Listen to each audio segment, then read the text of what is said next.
Government is not a monolithic thing which is your enemy. It's a multitudinous thing which is your enemy. Our dream was to enable the future of human freedom. In the early 1990s, a group of mathematicians, misfits, hackers, and hobbyists came together around a shared belief that the internet would either demolish artificial walls or lay the groundwork for an Orwellian state. We can prevent the ministry of truth.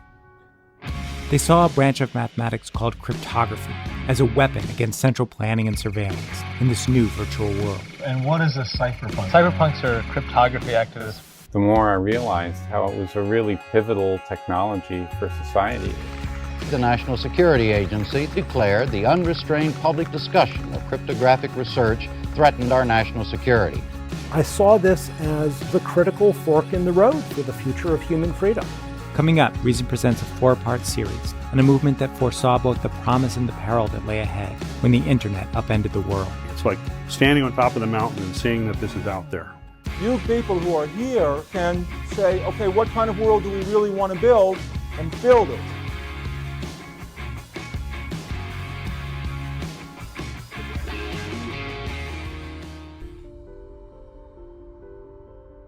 Imagine, if you will, sitting down to your morning coffee, turning on your home computer to read the day's newspaper. Well, it's not as far-fetched as it may seem.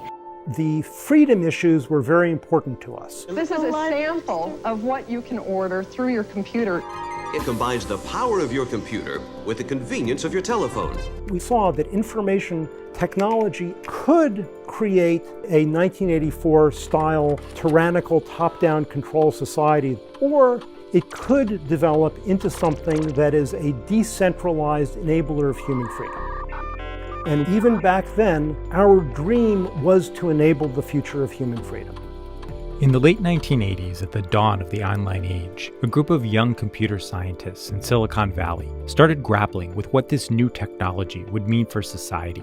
We took a look at the potential of computer systems and saw that for everything about civilization that enables it to work, we can enable it to work much better. The most influential figure in what would become the cypherpunk movement was the physicist Tim May, who envisioned the future internet as a place for what he would dub crypto-anarchy, where lawbreakers, radicals, and political dissidents could shield their activities from government surveillance and control. People doing things that didn't require permissions from anyone because the people were untraceable and couldn't be stopped.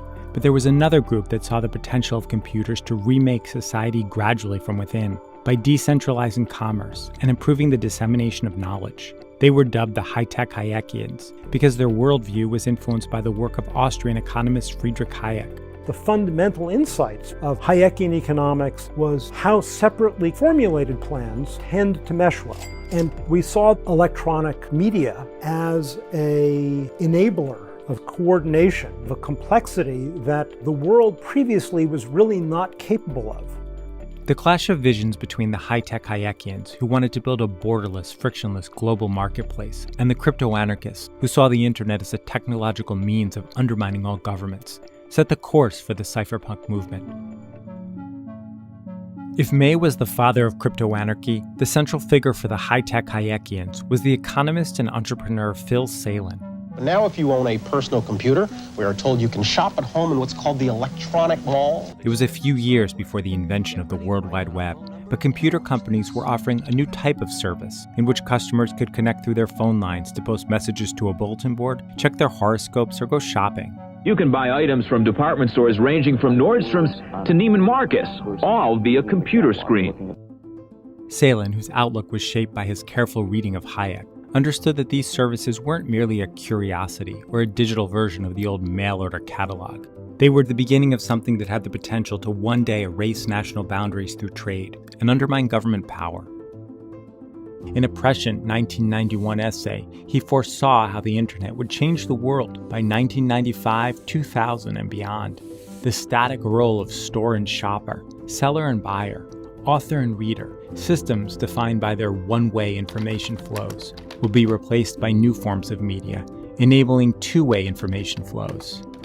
Before getting involved with computers, Salin had run a private rocket company, and had co-authored a congressional study critical of NASA's wasteful spending. But in his view, there was continuity between his interests in space travel and computing, because in both industries, technology's purpose was to drive down the transaction costs that impede human activity, making it feasible to explore new frontiers and interact in ways that would otherwise be prohibitively expensive. Now, thanks to breakthroughs in computing, the ability to buy or obtain exactly the information you need when you want it in the form you want it is about to explode at a speed unmatched since the invention of printing. But Salen was foremost an entrepreneur, and in the mid-1980s he set out to launch one of those platforms for buying and selling information. He called it the American Information Exchange, or Amex. This business that we're doing is to make possible a new kind of thing, which is being able to buy and sell information online. Amex was a radical idea in the mid-1980s. Users could buy or sell advice about the real estate market, writing software, or what companies to invest in. Now you can say to somebody, so it's like eBay or like Priceline or like Amazon. When we tried to explain this to people, they simply couldn't get it. They could not wrap their heads around this. Some of them, I think, couldn't imagine the computational end of it. Milton Friedman didn't get it. Though it was similar in ways to the online marketplaces that would launch a decade later, Amex was more than just an idea before its time. What set it apart was its grounding in political philosophy and its lofty goal of elevating individual decision-making over central planning.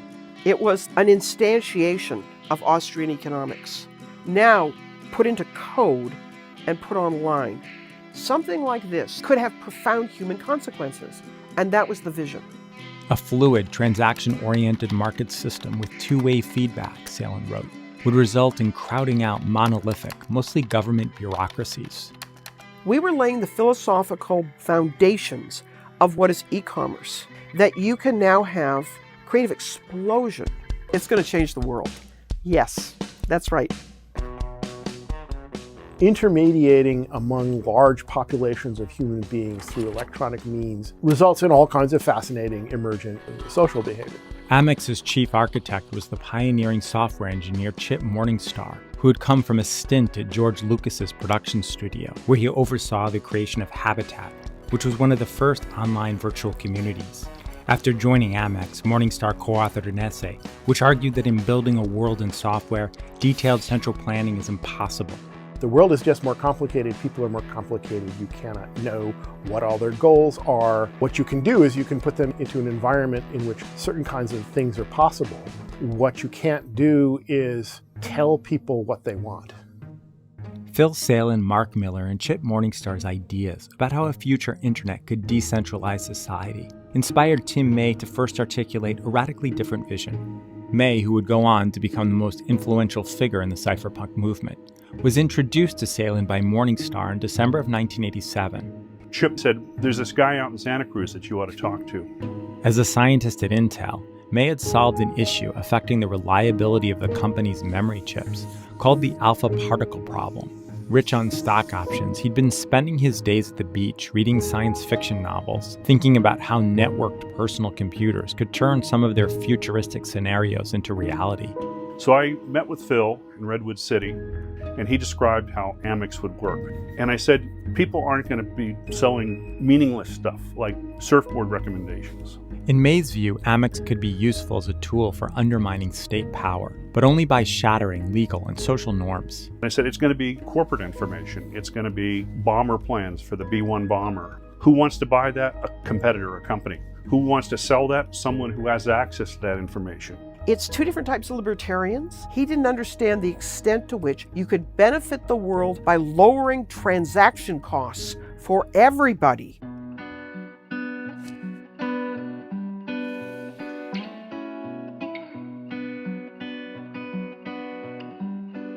Like Salen and the high-tech Hayekians, May saw the personal computer as enabling technology for sweeping societal changes. But he had a different vision of a virtual marketplace for any and all goods and services, which he dubbed BlackNet, or a technological means of undermining all governments. On Amex, user activity was out in the open, but BlackNet would be impervious to government tracking and surveillance, and perhaps it would be a network with no owners at all. Many people's first response would be to say that BlackNet won't be allowed to happen, Perhaps, but technology would probably make it inevitable. If you don't physically meet the person, if you don't even know what continent they're on, you can't coerce them. Tim May's a smart guy. He was great for honing our ideas and technologies against, but I think him as sort of the shock jock for cypherpunks. I want to live in the world that surrounds us rather than try and construct one from scratch. We saw this as emerging from inside the world and carrying the world along with it. In 1988, Amex was acquired by the software giant Autodesk. A growing scene of young technologists came together around Salin and the high-tech Hayekians, all working towards a common vision of enhancing human freedom through networked personal computing. It was this hothouse of ideas from which a worldview was brewing. Salin died of cancer in 1991, the same year that the World Wide Web became publicly available. But his intellectual contributions and conflict with May had laid the groundwork for what would come next for the cypherpunks: the long effort to build a self-sovereign and anonymous form of digital money, and the embrace of a branch of mathematics called cryptography, which they came to view as the key to personal liberation on the internet.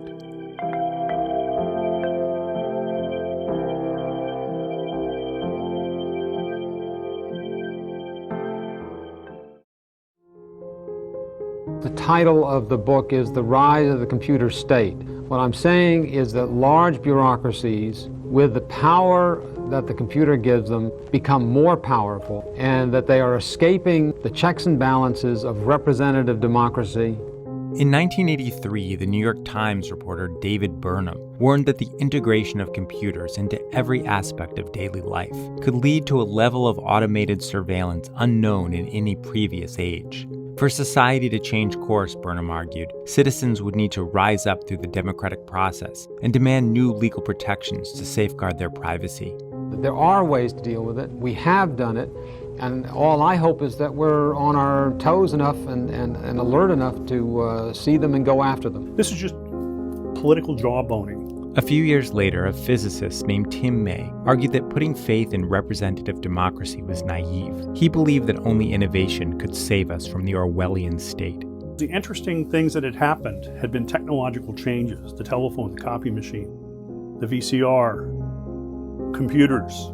May became a co-founder of the cypherpunk movement, which came together around the idea that a recent breakthrough in the field of cryptography was the key innovation for combating tyranny, comparable to how the crossbow enabled individuals to go up against medieval armies. It's an epiphany. It's like standing on top of the mountain and seeing that this is out there. Coming up, Reason takes a look at how one community came to see cryptography as a powerful weapon for defeating Big Brother. Here's part 2 in a 4-part series on how the cypherpunk movement anticipated the promise and the peril that lay ahead when the internet upended the world.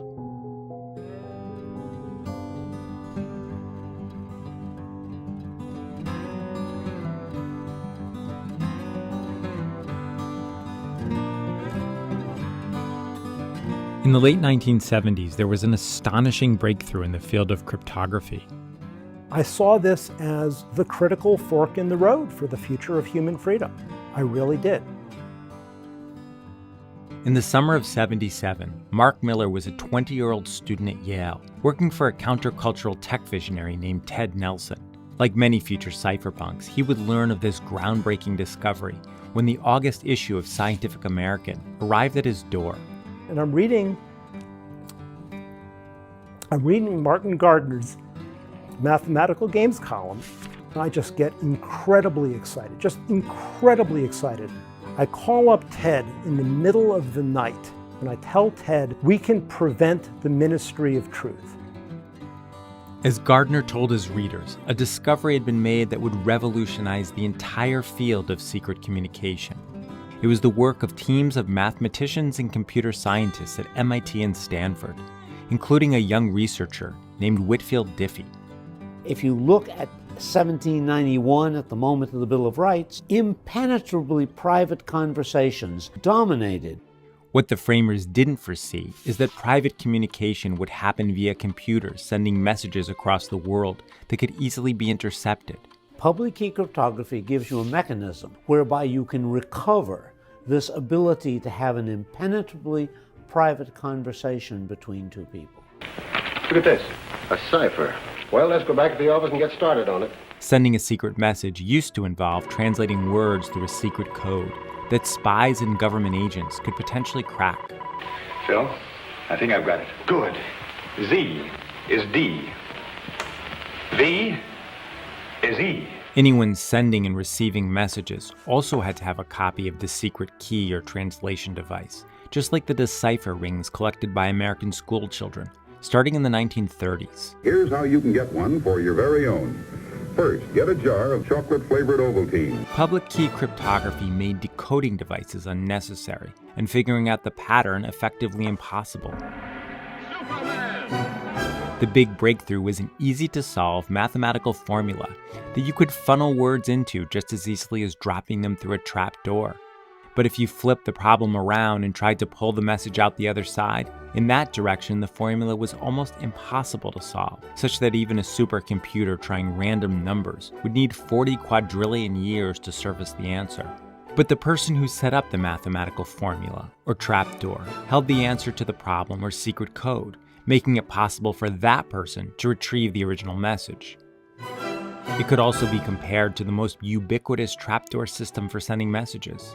Consider a mailbox. Anyone can throw a letter in a mailbox, but only the mailman who has a key can take it out. Anyone in the world could set up one of these equations, serving as the mailman of his or her very own impenetrable virtual letterbox. And because that individual could prove ownership of the mailbox by opening it with the only known key, public key cryptography also made it possible to set up a provable identity on the internet, completely disconnected from any real-world personal information. Knowing economics the way you do and looking at what's happening with the internet, what can you see happening way out there in the future? The most striking non-obvious thing is that current technologies are in the process of giving us a level of privacy we have never had before. Essentially, there are now well-known ways available in free software of encrypting messages so that only the intended recipient can read them, so that if the FBI intercepts them, it's gibberish to them.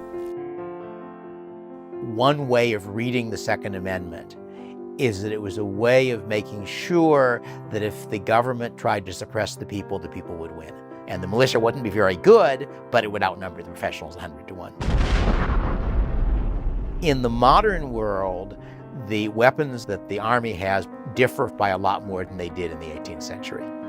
But I also think that if you look at what politics are like nowadays, the real wars between the government and the population are information wars, not physical wars. Encryption means that they can't arrest you, they can't blackmail your key people, they can't do any of the things governments might do to make sure that public information is what they wanted.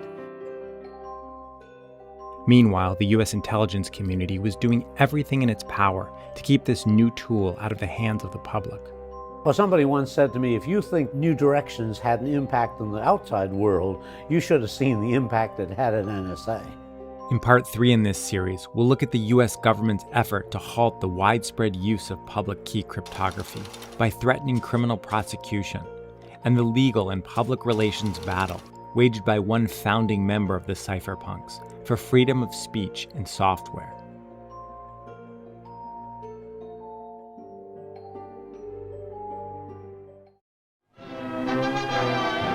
A hurricane of unrestrained joy sweeps through every part of a war-sick world. The breaking of encryption was essential to the war effort. England would probably have fallen if they'd not been able to read the Enigma messages, because every time the Germans sent bombers, the RAF knew where they were sending them and could mass the planes there to defend. If any significant fraction of those attacks had gotten through, England would have been much more helpless, may well have fallen, and the course of World War II may have changed. And that is the origin of the regulations that said this is a munition, this is an item of war. And the problem was they didn't really take freedom of speech, freedom of inquiry, academic freedom into account in that.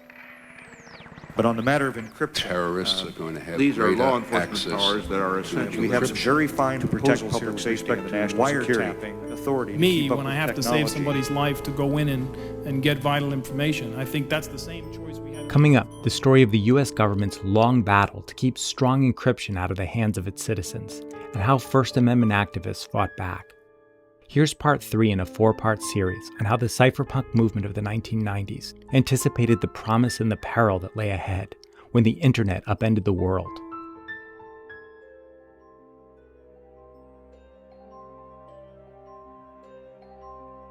In 1977, researchers at MIT made an astonishing discovery: a mathematical system for encrypting secret messages so powerful that it had the potential to make government spying effectively impossible.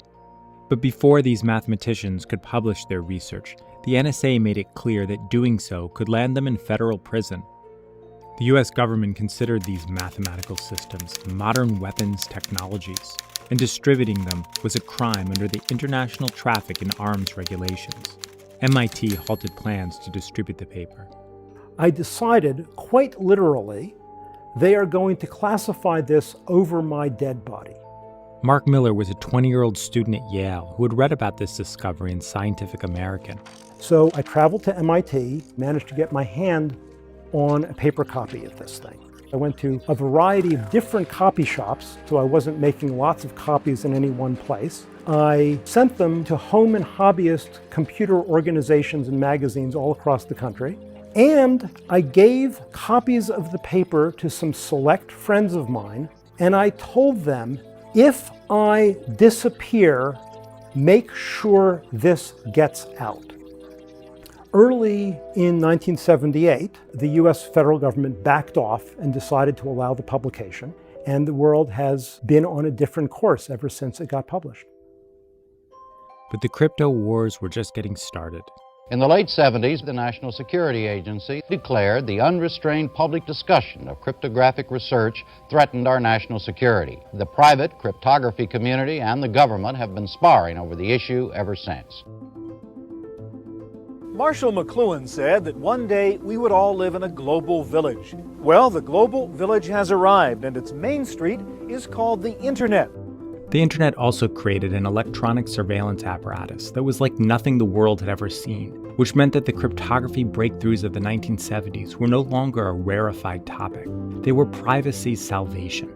Internet users could shield their online activities from spying, and that sent the intelligence community once again scrambling to stop the dissemination of this powerful tool. In 1991, a software developer named Phil Zimmermann released the first relatively easy-to-use secret messaging system built with strong encryption, which was called PGP. Somehow it got overseas. Now that it's over there, people are using it, and I'm delighted to hear good stories about how it's used in places where there are oppressive governments. So the US Justice Department launched a 3-year criminal investigation of Zimmermann on the grounds that by making his software accessible outside the country, he could be guilty of exporting weapons under the Arms Control Act. Meanwhile, the National Security Agency argued that Zimmermann's software would be used by child molesters and criminals. PGP, they say, is out there to protect freedom fighters in Latvia, said the NSA's general counsel. But the fact is, the only use that has come to the attention of law enforcement agencies is a guy who was using PGP so the police could not tell what little boys he had seduced over the net. Child pornographers, terrorists, money launderers, take your pick. These are the people who will be invoked as the bringers of death and destruction. Well, it's true. It's true. It's true. So they're right. Yes. But all technologies have had bad effects. The telephone allowed extortion, death threats, bomb threats, kidnapping cases. Uncontrolled publishing of books could allow satanic books to appear. The cypherpunks argued that PGP was like any other published material, because under the hood it was just a series of instructions to be carried out by a machine. Restraint on freedom of expression of software writers is anathema in a free society, and a violation of the First Amendment, wrote the economist and entrepreneur Phil Salen in a 1991 essay titled Freedom of Speech in Software. Encryption can't be controlled, whether or not it's powerful or has impacts on the government, because it's free speech. In the early 90s, John Gilmore, who was a co-founder of the cypherpunk movement, risked going to jail in his campaign to force the government to acknowledge that regulating encryption violated the First Amendment. We basically had a community of 1,000 people scattered around who were all trying different ideas on how to get around the government to get encryption to the masses. What we're afraid of several years from now is the terrorists both hit their encryption button on the telephone, and even though we have access, we can't understand what they're saying on a real-time basis. The Clinton administration told Congress that Americans have no constitutional right to choose their own method of encryption, and pushed for legislation that would require companies to build in a mechanism for law enforcement agencies to break in. We're in favor of strong encryption, robust encryption. We just want to make sure we have a trapdoor and a key under some judge's authority where we can get there if somebody's planning a crime. The cypherpunks looked for ways to undercut the government's case by pointing out the similarities between encryption software and other forms of protected speech. With Phil Zimmermann under federal investigation for making his software available for download outside the US. To prove a point, he convinced MIT Press to mirror his action in the analog world by printing out the PGP source code, adding a binding, and shipping it to European bookstores. The government knew if they went to court to suppress the publication of a book from a university that they would lose, and they would lose in a hurry. There were people who actually got encryption code tattooed on their bodies and then started asking, can I go to a foreign country? We printed up t-shirts that had encryption code on them and submitted them to the government Office of Munitions Control. Can we publish this t-shirt? Ultimately, they never answered that query because they realized to say no would be to invite a lawsuit they would lose. And so the best answer was no answer at all. Talk a little bit more about encryption technology. No. Thank you. I hesitate even to use the word, but I'm not using it anymore. Right. In 1996, the Justice Department announced that it wouldn't pursue criminal charges against Phil Zimmermann, and major court victories came when 2 federal judges found that encryption is protected by the First Amendment. The crypto wars are still ongoing. What we won in the first round was the right to publish it and the right to put it in mass market software. But what we didn't actually do is deploy it in mass market software. Now, there are major companies building serious encryption into their products, and we're getting a lot of pushback from the government about this. We're about the rule of law, but we don't want to create spaces that are beyond the reach of the law in the United States, right? It's not just the reprehensible behavior of sexual predation on children, but myriad additional forms of serious crime enabled by end-to-end encryption. I'm not optimistic that privacy will prevail in the crypto wars. It's an ongoing struggle.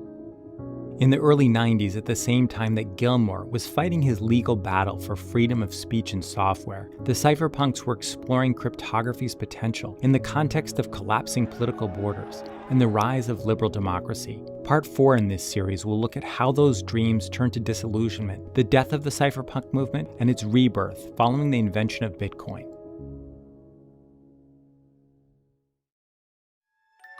You're looking at this and going, wow, wouldn't it be amazing if this worked? And then you realize, oh my gosh, it does work. National borders are just speed bumps on the information superhighway. Cryptography is really strong. We can do whatever we want here. People might provide the equivalent of what government does in a decentralized fashion. I talked about collapse of governments. I think we actually saw that in the Middle Ages, probably as a result of the printing press. This is the story of a community of scientists, mathematicians, philosophers, and activists who believe that the internet, combined with recent breakthroughs in the field of cryptography, would upend society and usher in a new era of sovereign individualism. We have it in our power to begin the world over again, right now. And its internal clash over the optimal path to achieving that goal. Can evil be done with this technology? Yes. And so what? So then deal with it. Here's the final installment in a 4-part series on the origins of the cypherpunk movement and how it helped shape our modern world.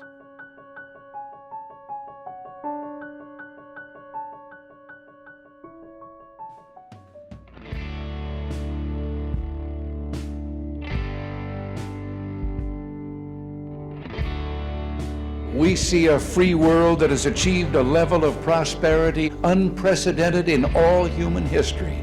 Mr. Gorbachev, tear down this wall. If you had asked me 10 years ago, is it possible that communism could collapse by the year 1992, I would have said absolutely ridiculous. The fall of the Berlin Wall was important to me because I thought it was the end of history and that national borders would cease being the walls of prisons. And so a couple of years later, when I discovered the internet, I thought, oh, this is part of this pattern where borders and distance stop being barriers to people. Then I discovered a whole clan of people who self-identified as computer people. Found my tribe, and among that clan was the Cypherpunks mailing list. If you want to subscribe to our mailing list, send a blank email message and just say subscribe Cypherpunks. And what is a cypherpunk? What do you guys stand for? Cypherpunks are cryptography activists. The Cypherpunks email list, which started in the fall of 1992, 1 year after the launch of the World Wide Web, became a gathering place for a global community interested in using cryptography to allow individuals to communicate and transact on the internet privately and without interference from a central authority. In the last 20 years, the basic techniques to do all sorts of impossible seeming things have suddenly emerged. Put them into practice. Many cypherpunks were inspired by the work of the computer scientist David Chong, who had demonstrated that it was possible to use cryptography to build an anonymous payment network that ran on the internet. Because of the cypherpunks and because of the science papers of David Chong, I thought the third thing that's going to happen is economic freedom. That people are going to be no longer constrained by national borders and distance from cooperating and sharing resources and helping each other. But at this watershed moment of collapsing borders, there was a divide within the cypherpunk community over whether these cryptographic tools would lead to more individual freedom, free trade, and the spread of democracy, or the end of government altogether. The cypherpunk movement's most influential figure was the physicist and intellectual provocateur Tim May, who coined the phrase crypto-anarchy. He saw the fall of the Berlin Wall as evidence that the societal institutions we take for granted could collapse in short order, just as they had in the Middle Ages. We saw the little principalities, the monarchies, the religious, the papal states. We saw those collapse, probably as a result of publishing, printing. May penned a one-page summary of how cryptography would upend society. So I just sat down at my little Macintosh and loosely patterned this after the Communist Manifesto. A specter is haunting the modern world, the specter of crypto-anarchy. Cryptography is really, really strong. We can be protected from anything without, from the observers, from the watchers, from the imposers of the past upon the future we're trying to create. May was skeptical of the idea that humanity was witnessing an unabashed victory of economic and political liberalism, or that it was possible to overcome tyranny through collective action. As the political scientist Francis Fukuyama argued, We as human beings want to be recognized with a certain dignity. This is the essential driving force behind democratic revolutions, whether they take place in Eastern Europe or in Asia or in Latin America. May embraced a technology-based theory of historic change, summed up by the movement's tagline, which was coined by the mathematician Eric Hughes: cypherpunks write code. What Eric meant by cypherpunks write code is don't be one of those guys who goes to a Libertarian Party conference and sits about getting somebody elected to the Los Gatos City Council. That way lies madness. Whereas the interesting things that had happened had been technological changes: the telephone, the copy machine, the VCR. The philosophy that I really got interested in is that you don't just go and ask the regulator, oh, we need more privacy online. You go fix it. Arguing and complaining and lobbying and politics have nominal effect on what changes the world is technology adoption and, society moving, shifting its viewpoints. For crypto-anarchists like May, writing code meant building systems for anonymous transactions on the internet that made the arbitrary divisions of the political world irrelevant. National borders are just speed bumps on the information superhighway. Online cryptographic networks would be structured like a geodesic dome, a form hailed by the countercultural technologists of the 1970s for being in harmony with nature and highly resistant to external attack. Networks with no owners, with many interconnecting nodes that would be basically unstoppable. In a geodesic market, economics will no longer be the handmaiden of politics, the cypherpunk writer Robert Hettinger noted, and nation-states will eventually be as ceremonial as modern-day constitutional monarchs. This idea of a many-to-many connection was clearly going to happen. But it was much easier to build a functional network for cooperation and trade when you can rely on a central authority to enforce the rules. How can we use this weird crypto technique to solve this strange, esoteric little problem that in the real world you just solve because, oh, I know what your social security number is, or you have to have your government-issued ID that you take into the bank so that you can open up your bank account and they can link the two together and say, okay, if Jim McCoy walks out on this $100,000 loan, well, we know where to find him. I was trying to deal with those problems. You can buy and sell property in cyberspace using cryptographic protocols. The idea of ways in which people might provide the equivalent of what government does in a decentralized fashion. Tim stole some ideas from My Machinery of Freedom, and he reprocessed them with all this technological stuff, and then I stole them back. A function of government that was particularly hard to replicate using cryptography was the issuance of money. The cypherpunks attempted to build a borderless internet currency system as anonymous as cash, and that, like gold, held its value without the backing of a central bank. Gold makes very good money because nobody can manufacture more of it very readily, put it mildly, right? Whereas bits are perfectly copyable, so turning bits into good money is quite difficult. Tim May and many others considered electronic cash to be the holy grail because it completed the picture. A private and decentralized monetary system, May argued, was a key component in constructing a new borderless world where the activities and assets of individuals would be resistant to government control and confiscation. You don't physically meet the person if you don't even know what continent they're on. You can't coerce them. But there was another faction within the movement that rejected Tim May's vision of cordoning off a new world in cyberspace. The high-tech Hayekians were people like Eric Drexler, Mark Miller, Phil Salin. They were focused on designing secure computing systems based on economic insights, particularly those of the Austrian-born Nobel Prize winner Friedrich Hayek. Instead of building a new virtual world shielded from government interference, the high-tech Hayekians sought to use technology to demolish walls and divisions within the existing world. They imagined that introducing new tools for human coordination would gradually erode the government's ability to impinge on our freedoms. We did lots and lots of fantasizing about how the world could be different, but we saw this as emerging from inside the world. Cryptography was a tool for porting economic concepts and legal strictures onto the internet, but the aim was to foster new forms of peer-to-peer commerce and knowledge sharing. And the high-tech Hayekians believe that even imperfect systems can transform society gradually from within. The overall arc of world history is towards rule of law, towards less corruptible systems. If the emergence of the world of crypto commerce creates systems that are vastly less corruptible, but under a whole mix of different mechanisms and governance regimes such that they're not always everywhere uncorruptible, I think that's fine. There's a lot of power in providing people tools such that they can successfully start to act more like you would like them to. As opposed to, you've got to come over here where it's really hard-edged encrypted and it works exactly the way we want. No, let's raise people's levels incrementally, and that's an improvement in the world.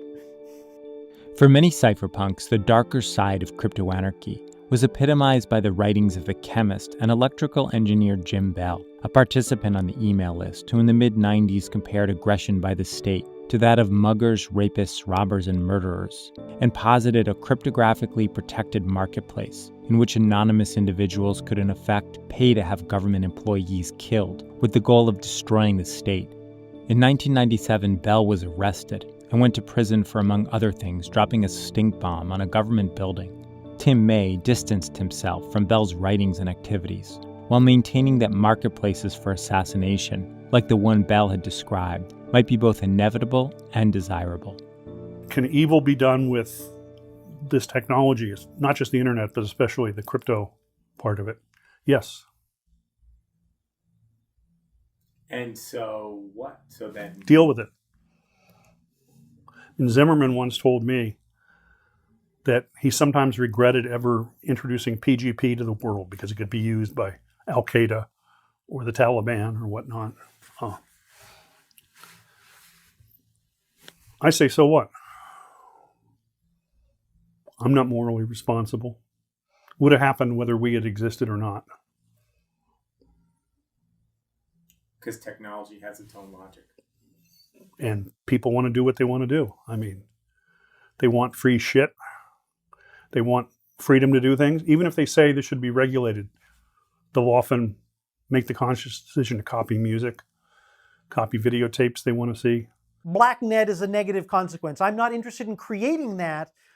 When you build technology to solve problems, then there are consequences that we try to think ahead of and look at and figure out how we might address and get ahead of the downsides of what we build. And that's responsible development. And we certainly engaged in that and talking with Tim May and putting on that, what if I was a black hat kind of thing was certainly a useful foil for working through those kinds of ideas, but that's absolutely not what cypherpunks were.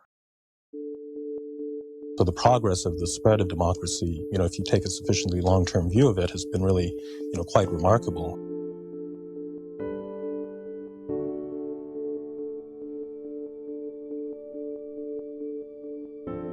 Our dream was to enable the future of human freedom. And we had this bizarre confidence about how the future would unfold and to, using Alan Kay's famous phrase, to have a huge hand in inventing it. But the road had a lot more weeds and detours than we could have anticipated. When we first launched, we were hoping for, maybe 400, 500 people. Now we're at 100,000 people, so who knows where we're going next. Using the ever-growing storage capacity of servers belonging to companies like Google, instead of IBM. It being on your server, under your desk, that stuff is being taken care of for you. Professionals keep track of all the programs and the Who data. Who doesn't want a simpler life? I find this way of working You more collect simple. half a gigabyte of information on your customers. What do you do with that They information? want to know everything about you so they can sell you stuff. And it results in you each getting a digital proctology exam. The NSA specifically targets the communications of everyone. Over the next quarter century, the internet would make possible an explosion of individual freedom and information sharing, just as Phil Salen had predicted in 1991. But it would also grow into a surveillance apparatus that bore out the dystopian vision of journalist David Burnham in his 1983 book, The Rise of the Computer State. Large bureaucracies, with the power that the computer gives them, become more powerful, and they are escaping the checks and balances of representative democracy. Facebook collects information that the East German Stasi would have killed for. I think that most people are quite happy to hand people all of the information about them online in return for a few pics of your high school friends, kids, or whatever. By the mid-2000s, it seemed the cypherpunk movement had mostly failed. Then came a global financial crisis, followed by massive bailouts by central banks.